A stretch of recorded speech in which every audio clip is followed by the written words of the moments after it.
In a world where dreams meet reality, there exists a place where your business can flourish. That place is Shopify. Imagine having the power to craft your online store with tools that make it as easy as a gentle breeze. Whether you're an artisan of handmade wonders, a creator of digital treasures, or a curator of the latest trends, Shopify stands by your side. With its customizable templates, seamless integrations, and support that's always there, your dream store is just a heartbeat away. Join millions of visionaries around the globe and let Shopify guide you on your journey. Visit roguemedianetwork.com/Shopify. That's roguemedianetwork.com/SHOPIFY. And embark on your free trial. Shopify, where your commerce dreams come to life.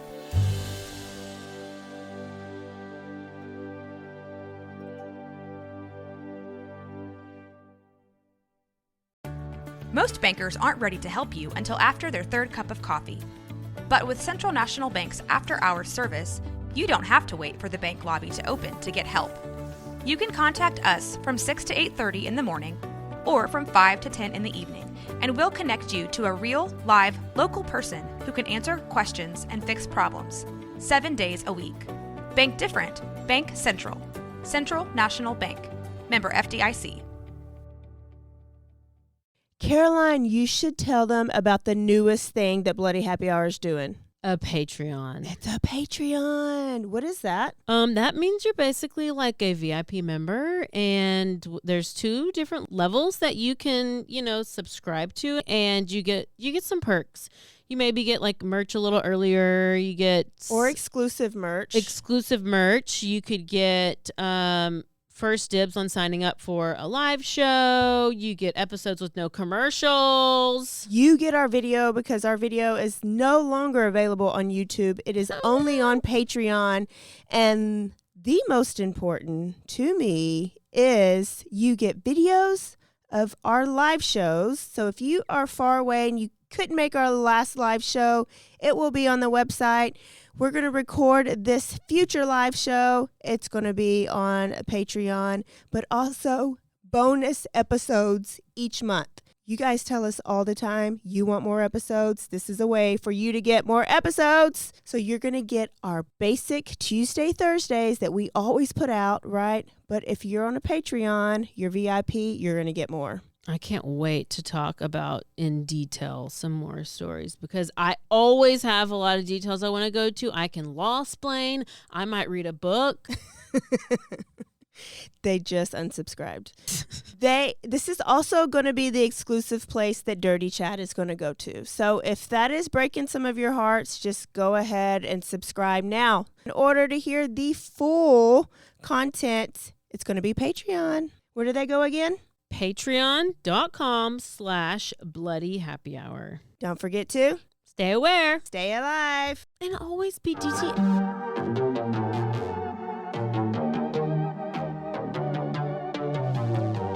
Hey y'all, I'm April. And I'm Caroline. And this is your Bloody Happy Hour. Caroline, are you ready for this? This is your newest guilty pleasure. It's the bloodiest part of your week. Did we say something about it also being happy hour? Show did. Because we about to be sipping on some murder. Bloody Happy Hour.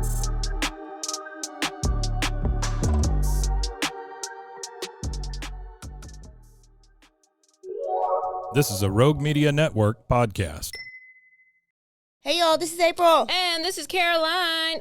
I don't know why. Did I just Caroline. Oh, weird. You know what? If you're new here, welcome to the show. This is our Quickie episode. This is where we talk about what's in the news, what's happening, give you some updates on some stuff. And it's the quickest episode of a bunch of different cases. So let's, I'm trying to think of which one we want to start with, but I'm going to end with, I just don't want to end with the worst one. Okay. But let me just start off with one of the updates that the guy with all the face tattoos, the Joker face. Yes. He did officially get sentenced to the death sentence. He got sentenced to death. He's the Wade Wilson. Yeah. He ran over that girl like she was spaghetti. and then he strangled another one. So there is that. I'm going to give you the other update later about Kohberger. Okay, let's go to Lebanon, Missouri. Ooh. I think M-O means Missouri. So Yeah. Is it Missouri? Yes. So this, a 47-year-old Missouri woman, Michelle Peters, is charged with assault for allegedly trying to poison her husband. Everybody be trying to poison people. She was trying to lace his Mountain Dew. First of all, sir. Who drinks Mountain Dew? And really, they're going to die anyways. If you drink Mountain Dew, you're going to end up in the ground anyways. I feel like that's a death sentence. I know. And so the thing is that we don't even know his name because he's just going by the victim. But this victim, not only did he have Mountain Dew, he had liters of Mountain Dew. Okay, so that's probably, she put it, anyways. His kidneys were going to give out Let me just keep my opinions to myself for a second. So she was trying to lace his Mountain Dew with some Roundup weed killer. Yeah, okay. And let me tell you, I just realized this literally right now. But do you remember those commercials that was like, if you've been harmed by a Roundup weed killer, you are entitled to a lot or whatever? Like it was. I didn't know Roundup was one. Yes. Wow. Yes. So not only was it like killing people from just using it on their weeds, apparently, could you imagine drinking it? So Michelle is facing charges of first-degree felony assault, felony armed criminal action for allegedly putting poison in her husband's sodas for more than a month. But I'm confused as how this is not attempted murder. Because if you are attempting to poison the person and wanting them to die, is that not attempted murder? Mm-hmm. So the victim, whose name was not released, went to the sheriff's office to say that he thought his beloved wife was trying to kill him. He didn't say that, but he said he thought his wife was trying to kill him. He told the officers, he's like, that there's a refrigerator in the garage, and that's where he stores his liters of Mountain Dew. And at the beginning of May, he said that he noticed his Mountain Dew kind of tasted a little odd. It tasted a little odd, and he started to get sick after he drank it. I'm like, well, that's probably the Mountain Dew, bro. He had a sore throat and stomach issues. I would think you would have a little more, but okay, sore throat, stomach issues. So he decided to add some additional surveillance cameras in the garage because he Smart is DTF. guy. I feel like I've heard this story multiple times, not this story, but a story Yeah, that remember the woman that caught her husband poisoning? Yes. But I forgot and what he was doing. Somebody Cyanide? Yes. So so he put the new cameras up, which showed his wife taking the Mountain Dew out of the refrigerator, grabbing the Roundup off of the shelf, this is in the garage, taking both of them inside, then later returning the soda to the refrigerator, and then putting the Roundup back on the shelf. So... Oh, I remember why. The victim, because we don't know his name, stopped drinking the soda, told officers that he was afraid for his life, and that he added another camera in the house, and he was watching the live feed, and he noticed that she was adding this insecticide into so then he put the camera inside and actually saw her putting it into the Mountain Dew bottle. So. Oh. Yeah. Okay. He then told his wife he was feeling ill, and she told him that he probably had COVID and he needs to stay away from the grandkids. What a gem, this lady. What a gem. So the victim told police he wasn't sure if Michelle was having an affair or was trying to collect his $500,000 life insurance policy. But he did say that he did not suspect infidelity. So he's like, I don't think she's cheating on me. But he did notice that her behavior that she had started to, she was spending less and less money. Or putting less money in their joint account or something. Okay. The reduced amount of money that she'd been placing into the joint account. She had to buy extra Roundup. I guess. Or maybe, I don't know. He's just trying to figure out. Well, I feel like he's way too eager to convict his wife. I think so. But then Michelle ended up talking to the police. And when she originally went, She admitted to adding Roundup to the soda bottles, but she denied that she was trying to hurt her husband. She said that she was not putting the Roundup in the bottle. She was mixing the Mountain Dew and the Roundup to use as a weed killer because she saw it on Pinterest. Let me look that up because I would try it. And he just accidentally drank it, so it's his fault. Her story then changed.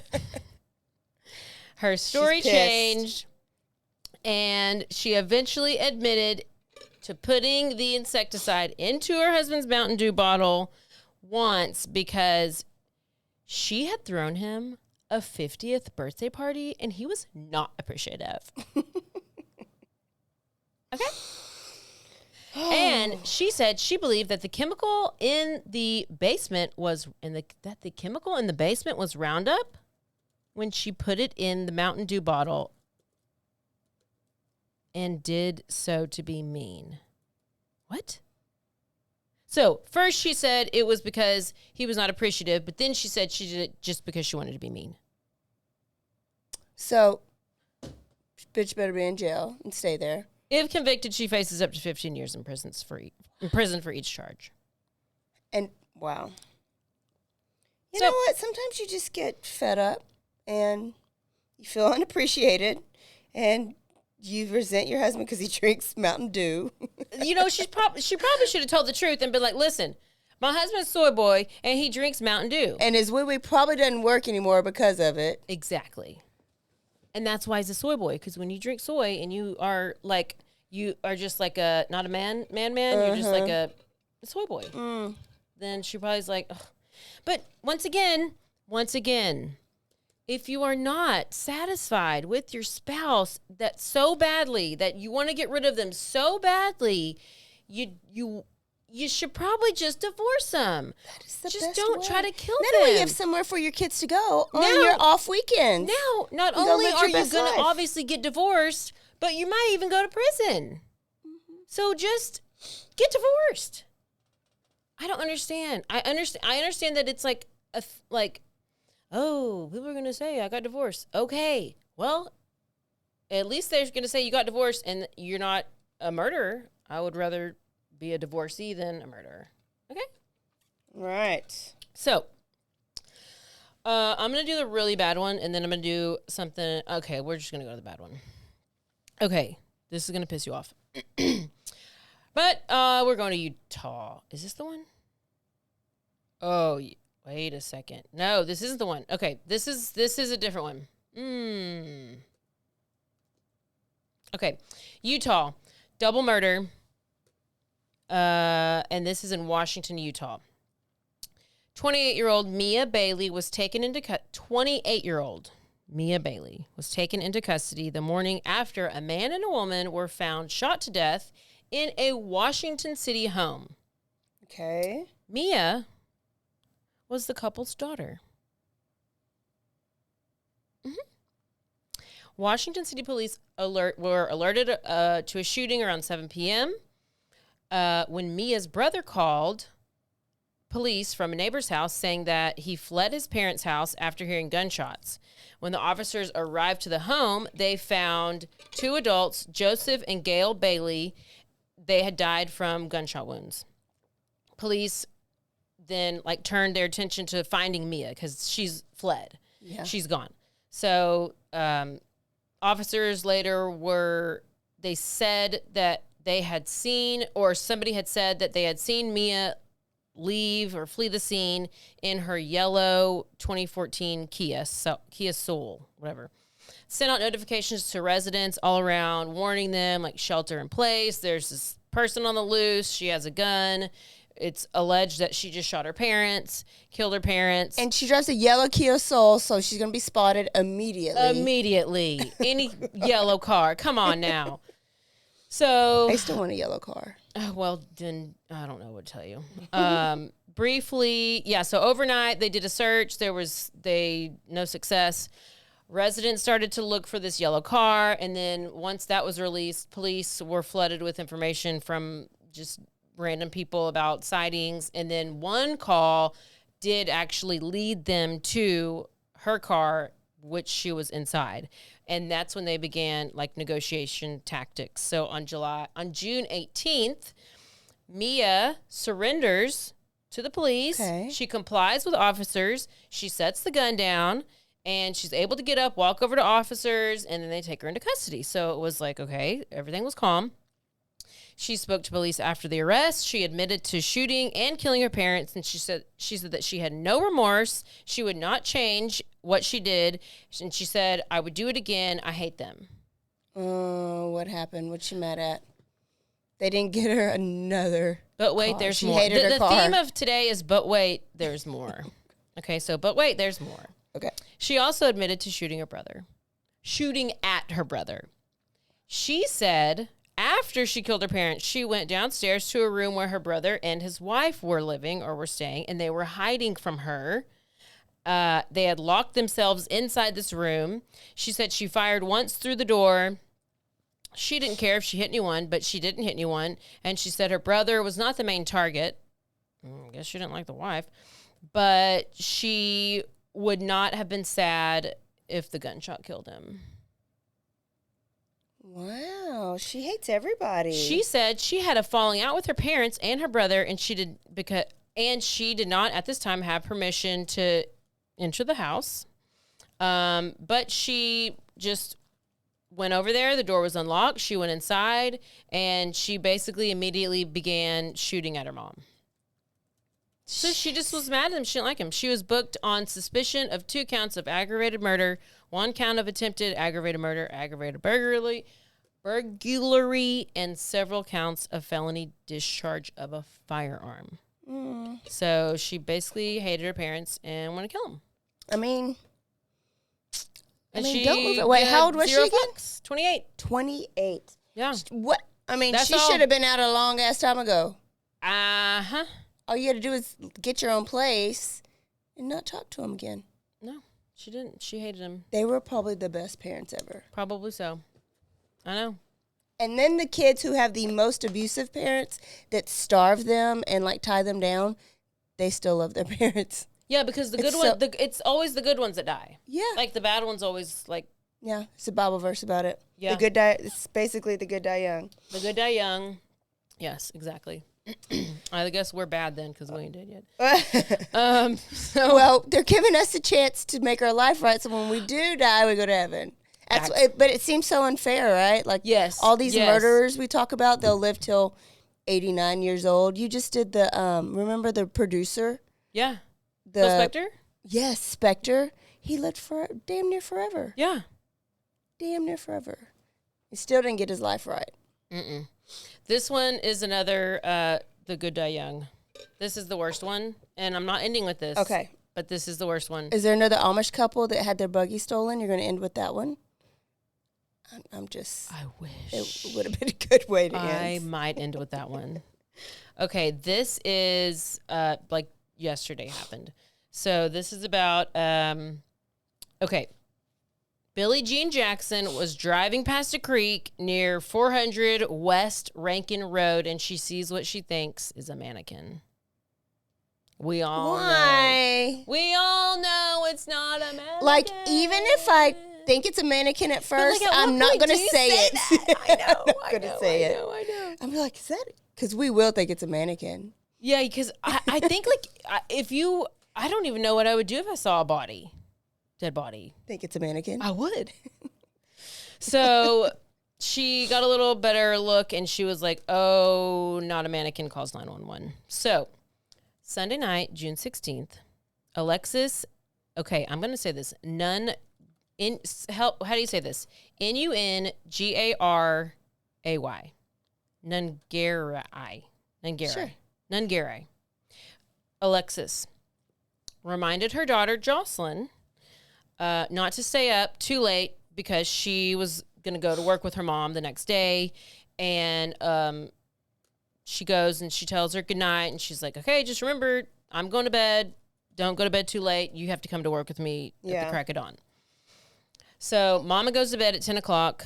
And then around midnight, 12-year-old Jocelyn is like, oh, Mama's asleep. And so I'm going to sneak out of the house and I'm going to go to a convenience store and I'm going to call my boyfriend. Come on, Jocelyn. I know. Why 13-year-old do boyfriend. you got to go to the convenience store and call them? I don't know. I don't. She got her cell phone taken away. So, boyfriend is on the phone and says that he hears some adult voices talking in the background, like when they get off the phone. And so, after talking to the boyfriend, Jocelyn is seen on like surveillance camera at the 7-Eleven, and she's seen with 2 other older like adults. The next morning, Mama wakes up, crack of dawn. She goes to wake up a 5-year-old. It's like, hey, wake up. She goes then to go to Jocelyn's room, and Jocelyn's not there. She can't find Jocelyn. Where's Jocelyn? She pings the phone. If Jocelyn has a phone, why ain't she using her phone? What? Okay, I just thought of that right now, even though I've done the story. Mama pings Jocelyn's phone, traces the phone to 400 West Rankin Road, which is where homegirl at the beginning, Billie Jean Jackson, thought she saw a mannequin. Okay? Yes. So Mama drives to the spot Billie where Jean Jackson? Did Michael Jackson I don't know. make a song after her? I was gonna like delete the name and just gonna say like a Total distraction. I know. It's so bad. It's so bad. I think that's who Michael Jackson made the song off Billie of. Jean. Yep, it was her. She's famous. Yeah, I know. It was her. She's still alive. She never dies. Alexis, which is Mama, drives to the spot where the phone was last pinged and sees police tape up and that police are canvassing the area. I know. Now you have a tickle and you can't get rid of it. You can't get rid of your tickle. Never name your kid Billie Jean. I'm Sorry. naming my kid. Somebody I know named his kid Frank, and I'm like, could you imagine like breastfeeding Frank? Is Frank born 30 years old? He was a boy, and he was just born, and he was real cute and had like a bow tie on. But I'm like, hey Frank, Because he's born a grown up. There's only grown ups named Frank. Like, They'll call him Frankie until he like is maybe 40. I just don't know. But then that's the girl. Anyway. Oh, it's a girl named Frank? No, it's a boy. But I'm just saying, like, Frankie could be a girl name too. Oh, it's like from the real world. I don't know. Anyway. Back to the story. That's the worst one of the day. She tells so Mama gets to the area where daughter's phone is pinged. She tells police, she's like, my daughter's missing. I just pinged her phone. This is where it last pinged. The officers get her information, and it takes them about an hour before they finally do find a body. And then they let Jocelyn know later that afternoon. They did confirm that, they let Alexis know. They confirmed that the body in the creek was, in fact, 12-year-old Jocelyn Nigeri. Oh. So, this is where it gets very upsetting. This is actually... but the body was in a what? It was like in a creek. And where are we? What city? What state? We are in, we're in Houston. Houston. Oh, so I did the story last week, but they didn't have all those. Did? Yeah, but they didn't have names. I think it was similar. Did a jogger find the body? Yeah. I did it, but it had no details because it sounds familiar. Yeah. Okay, we didn't even know she left to go phone I also call. feel like this type of story is happening a lot, yeah. And so we could, it was popped up on like top because the news, parents Court had TV. no idea that the mom had no idea that they had left until the next morning. Yeah. Well, this is it. Okay, so more details came out. Uh-huh. So yeah, good. This is an update then. So the police do a conference, and this is where you get to hear all the horrible, awful stuff. So prepare yourself. Prosecutors say that she fought like a superhero, fighting with her dying breath, leaving visible marks, that she was, her hands were tied behind her back, her feet were bound, her shirt was taken off. She was abused for hours under a bridge in North Houston by Jonah Jose Rangel Martinez and Franklin Jose Pena Ramos. What color was she? She was brown, but like Maybe, not dark brown. like maybe biracial or what? Or I think Chicano? her mom looked like, like, but she had like red hair. I don't know. I couldn't really Okay. tell, but the mom looked Mexican or Hispanic. But these, okay, yeah, just wait. Even though police and prosecutors believe that Jocelyn was raped before she was strangled, the suspects are not yet charged for sexual assault because the rape kit results are still pending. Harris County District Attorney Kim Ogg says that she believes evidence is clear that it's a sexual assault. The defendants are not admitting it yet. They did confirm that. how did they find them? Like, how I did they didn't link s- it to them? It didn't say. So then this is two separate articles because it's an older one and then there's an updated one. So they said that capital murder charge can be upgraded if they do find that she was raped, death penalty eligible. They've already been to court. They've had their first court appearance. It was very dramatic. One of the family members of Jocelyn shouted out murder at the two guys. Another one shouted out in Spanish, "I hope they kill your children." Oh, shoot. Because apparently one of these dudes has 2 kids. They are currently being charged with capital murder. A judge has set bond at $10 million.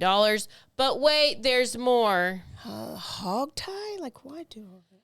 June 21st. After learning about the arrests of Martinez and Pena, the U.S. Immigration and Customs Enforcement, ICE, released a statement saying that these 2 men were both illegal immigrants from Venezuela who had been detained and released by the U.S. Border Patrol a month before the murder. Both illegally entered the U.S. without inspection, parole, or admission by the U.S. immigration officer. Also, an unknown date and an unknown location on March 14th. Martinez was apprehended by the U.S. Border Patrol near El Paso. Recently, or this was a long time? March 14th. Okay. That same day, he was released on a order of recognizance with a notice to appear. Pena was apprehended. Okay, I got to turn this on. Pena was apprehended by the Border Patrol on May 28th near El Paso. He was also released. One of them had a ankle monitor, ankle bracelet, whatever. Right after they murdered her, he cut it off and tried to flee. They did. I think for some of them, they'll put the monitor on them if they. I don't know. They give them a cell phone. They give them money. I don't know. I don't know what they're doing. I don't know what's happening. It's just confusing. I heard about an ankle monitor. All I know is they're illegal and they're here amongst a lot of other people because this keeps happening. Because the other Rachel Morin, that was another illegal. Yeah. But court documents say that neither one of these guys knew her prior to that night. They just went up to her and asked her for directions and decided we're just going to rape her and kill her. And they said that, I think this is the one they said, like, her hyoid bone was broken, which means she was strangled. What are you just like,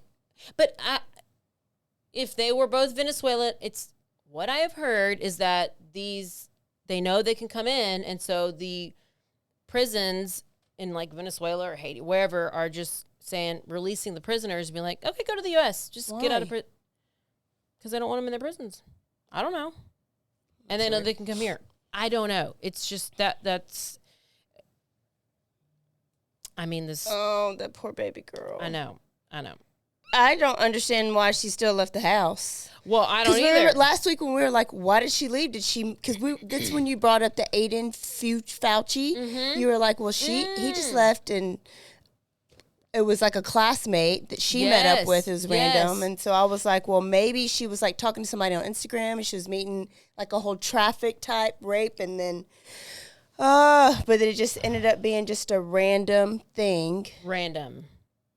But there's no payphones anymore. So she wasn't on a payphone. Was she on the store phone, or she had to go all the way to the store to call her boyfriend with her own phone? I don't know why That's what's so weird. That is what's so weird.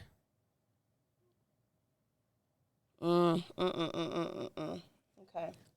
All right. What's the one that ends because it's very well better? Yeah, like okay, it said she went to the convenience store to call her boyfriend.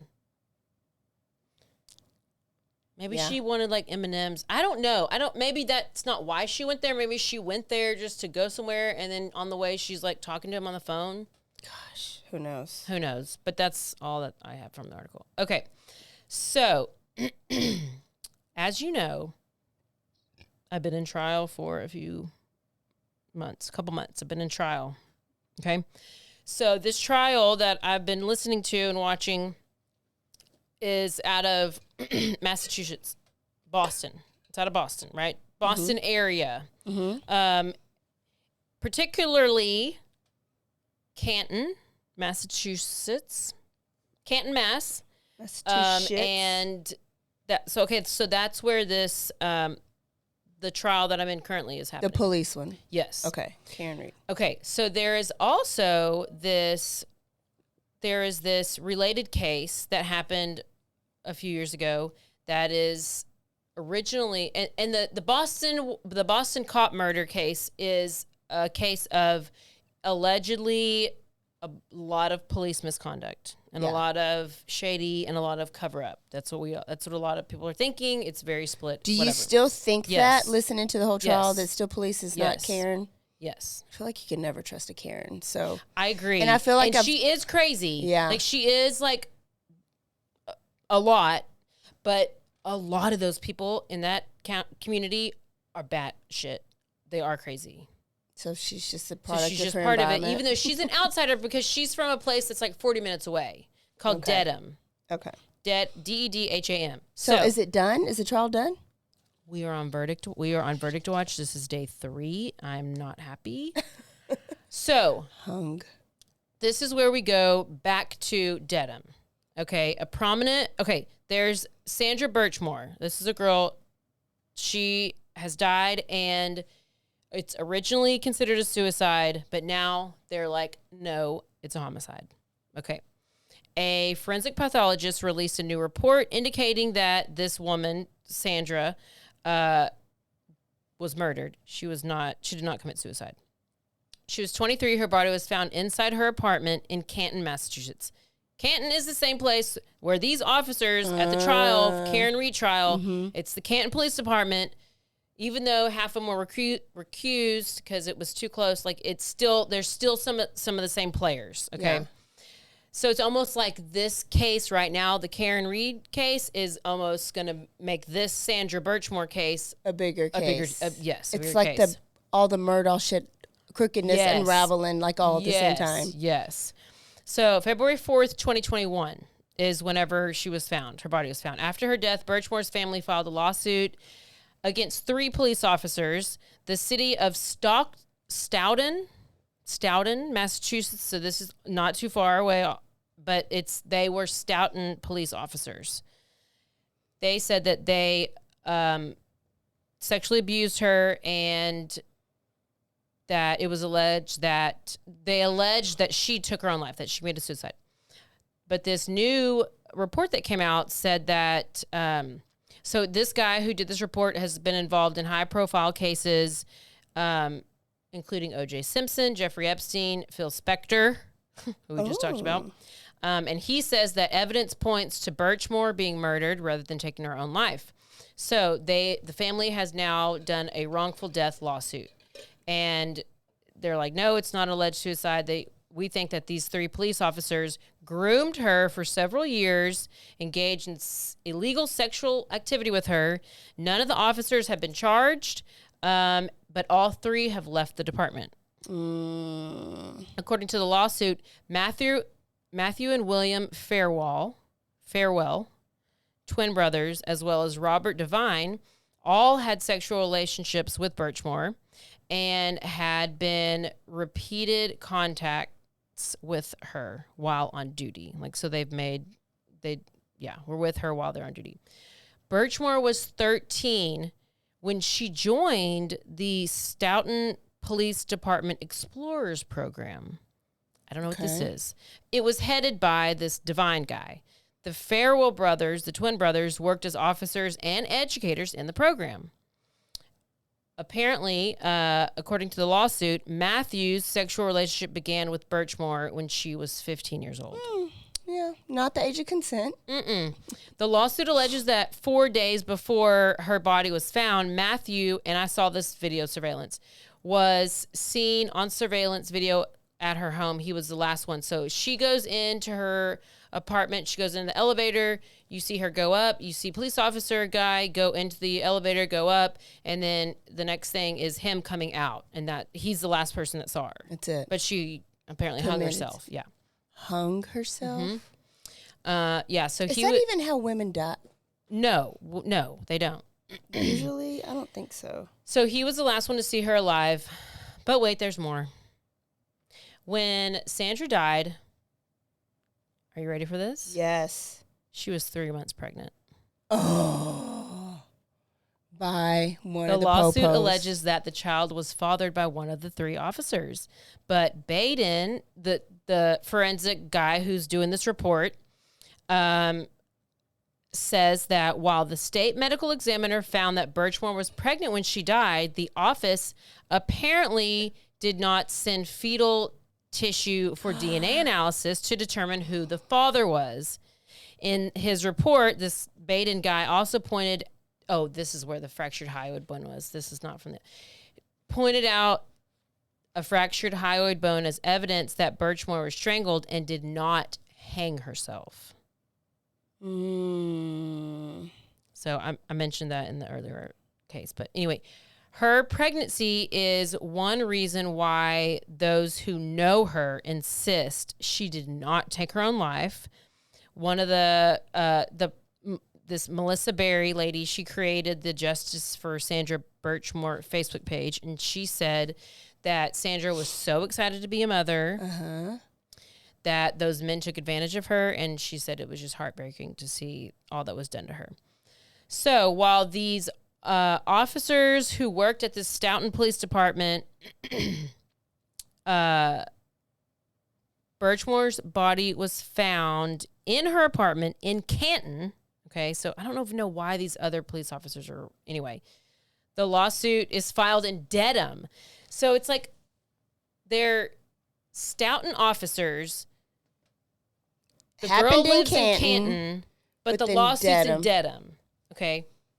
So these are 3 different little towns within the same county. But they all have their own police department where those police departments could have handled it. It'd be like McLennan County has several different police departments. Hewitt, Belmead, Waco, Lacey Lakeview. So this is all the same DA. Yeah.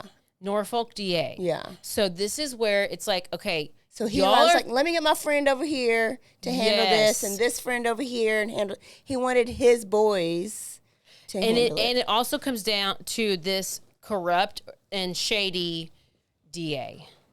It always is. So, in the 2, if those second 2 cities sound familiar. Okay.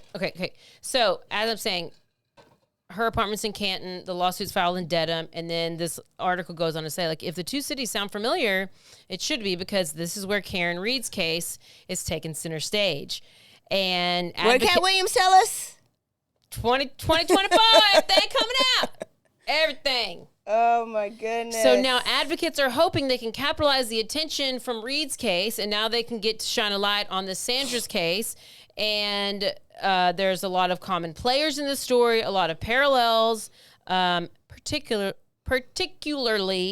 the DA in Norfolk County, who is heavily involved in this case. There's also some other officers that are involved. And right now, it's kind of a blessing in disguise, because this is right at the right time. Right at the right time. And but if the jury for the Karen Reed case is doing their job right, they don't even know what's going on, right? Can they? They not allowed? They could know. They just other can't, shit that has. They can't just watch. I mean, Karen Reed you can't news. research and like go actively look at, like, you can't watch YouTube videos or can't. But I mean, I guess you probably shouldn't watch the news, or you shouldn't. I don't know how I would live my life if I do that, but I would cheat for sure. Yeah, I'm just saying. So don't put me on a jury, because I'll cheat. Actually, I probably wouldn't cheat. I'd be like, I'd really want to do it right. But half the time, whenever I'm watching a trial, I'm like, I don't even understand what you just said. The only way I understand it is because of the commentators who I'm watching who are explaining it to me. Yeah. Anyway, that is that case, and I believe that the very last thing I have to tell you is that we have officially, as of today, right now, we have a date for the Idaho murders, for the Kohberger trial, and it is scheduled June 2nd to August 29th. It's going to be a 3-month trial, 2025. The schedule is 8:30 a.m. to 3:30 p.m. Shoot. And I'm going to have to go on maternity leave. Go ahead and get pregnant. I'm going to go ahead and get pregnant, or I'm going to fake it, because I'm going to have to. It's going to be a whole thing. August 29th, they're going to have a. They are going to have a motion to. They're going to have like a hearing to change the venue. It's not going to affect the trial date, even if it is moved to a different county or whatever. This is the trial date. They set it today because we're like, let's at least do something. Yeah. Pre-trial hearing conference is going to be on April 3rd. So June 2nd to August 29th, 2025 is the scheduled date for the trial for the Idaho 4 murders. I'm off. We can at least go for one day. Let me start putting my pennies in a bucket. I'm off for the summer. We're picking we doing it. Let's just go for openings. It's what? For opening statements. Wow. So there you go. That was a whole bunch, but man, it's some good shit going on out there. Currently, we're going to have a verdict at Karen Reed by the time you hear this, so I'm not even going to say anything about it. And she's going to be not guilty, so it's fine.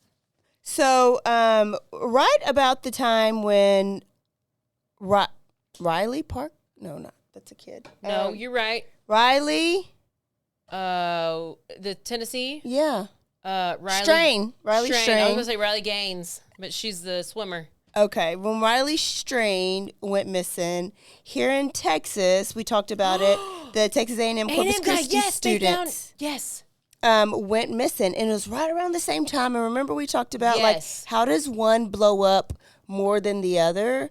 I just think that the location in Nashville and on Broadway Street, like that was just a better story for outlets to put out. But back here in Texas, in Corpus Christi, Caleb Harris, he was a Texas A&M Corpus Christi student, was playing video games with his roommate.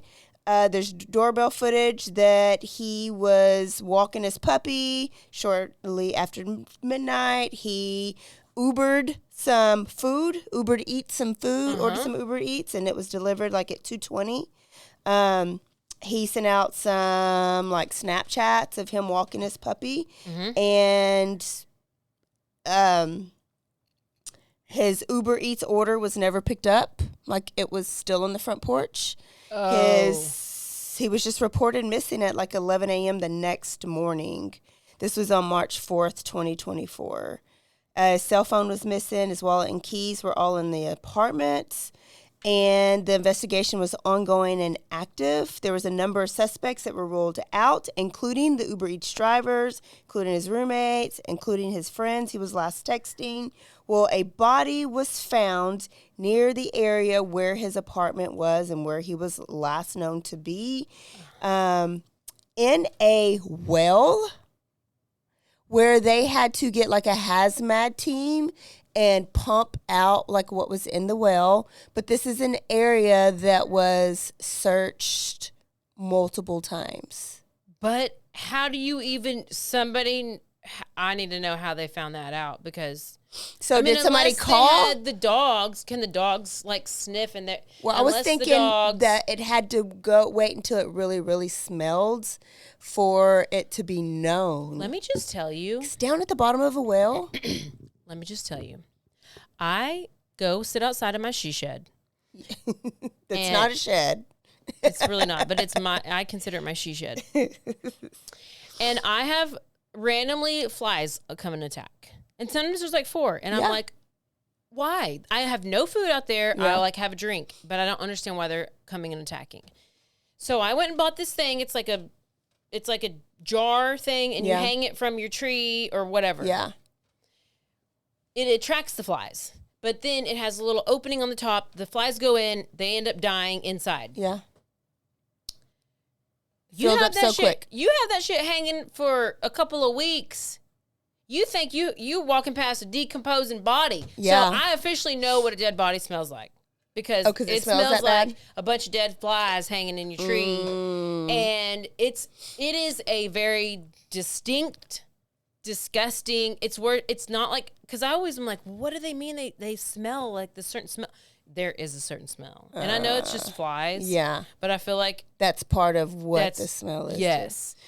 So they because I'm like they had to have had dogs, canines come out and smell to find him. And maybe they kept going off in near the well. Because otherwise, but you it would can't have just to be like go down somebody- into a well. Well, it had to be somebody who would have given them a clue or something Yeah. to know to go back and search there again. I don't know. They had And to. then how many places just have a well that's open? Usually they're lidded up and like closed up. Well, we need to know who lives on that. Whose property is the well on? Who knows? And why? And what happened? So Like, we'll we know don't even more. They know haven't anything. identified it. They are alluding that it's probably Caleb Harris. Maybe they know what he had on, but they have not said it's Caleb Harris. So I just feel horrible for the. Oh, I thought they did say it was. Why is that? Why are there not? Like they're not going on giving interviews and doing stuff. Like the parents and stuff. I don't know. Maybe they just don't need to be. They're not trying to be like Idaho 4's dad, all in the mix. I mean, Maybe if they're you just want- sitting do they back just and letting don't people do care? their jobs. Okay, well. Being quiet doesn't mean doesn't care. It's like let the people do their job. No, I want the public. I want all the public to know. If I go missing, I need everybody searching for me. Because y'all need to be DTF. Down to fine.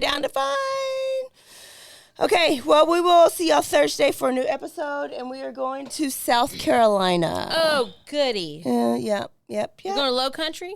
To the Low Country. We'll see y'all then. Don't forget to Stay aware. Stay alive. And always be DTF. Bye, y'all. Goodbye.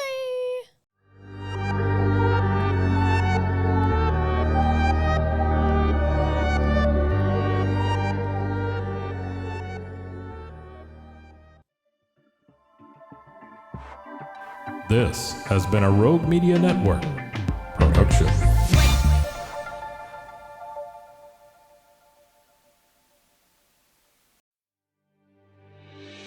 In a world where dreams meet reality, there exists a place where your business can flourish. That place is Shopify. Imagine having the power to craft your online store with tools that make it as easy as a gentle breeze. Whether you're an artisan of handmade wonders, a creator of digital treasures, or a curator of the latest trends, Shopify stands by your side. With its customizable templates, seamless integrations, and support that's always there, your dream store is just a heartbeat away.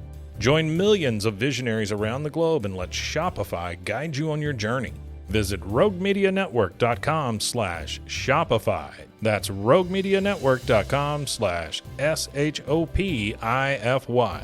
And embark on your free trial. Shopify, where your commerce dreams come to life.